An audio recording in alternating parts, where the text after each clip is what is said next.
आज मस्जिद में मैं इस्माइल चाचा को क्या चीज़ करते हुए देख लेता हूँ, जिसकी वजह से मुझे उनकी एक वीडियो बनानी पड़ी।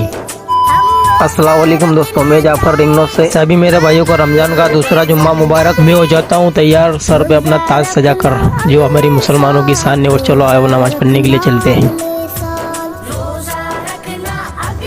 मैं आ जाता हूँ अपनी मस्जिद में, नीचे वजू बनाकर फिर आ जाता हूँ ऊपर नमाज पढ़ने के लिए। पर मेरे को पता है भाई लोगों, तुम अभी भी यहीं पे अटके हुए, आखिर उस वीडियो में ऐसा है क्या? चलो ठीक है, मुसाफा होने के बाद मैं तुम्हें बता देता हूँ आखिर मैंने वीडियो क्यों बनी। तो ये चीजें जो मुझे देखने को मिली और फिर मैंने इसके ऊपर एक वीडियो बनी। इस्माइल चाचा जब घर से आते हैं तो एक लकड़ी लेके आते हैं और एक मस्जिद में रखी रहती है। बाहर से जो लकड़ी लेके आते हैं वो उसको वहीं पे रखते थे दीवार के कने, ऐसा नहीं कि जहाँ नमाज गंदी हो जाए, ये अदब है उनका। दूसरी लकड़ी के सारे फिर वो अंदर आते। बस ये चीज देख के मेरे दिल को खुशी मिली और मैंने इसके ऊपर एक वीडियो बनाई। फिर अद्दू भाई लेके आ जाते हैं रोजेदारों के लिए उनकी तरफ से लस्सी। फिर सभी मेरे भाइयों ने, बड़े छोटे बच्चों ने, सबने मिलकर फिर साथ में बैठ के सबने रोजा खोला। और ऐसी वीडियो देखने के लिए तुम्हारे भाई को फॉलो कर लो और मेरा चैलेंज पूरा करवा दो 10,000 फॉलोवर का। Tata bye bye.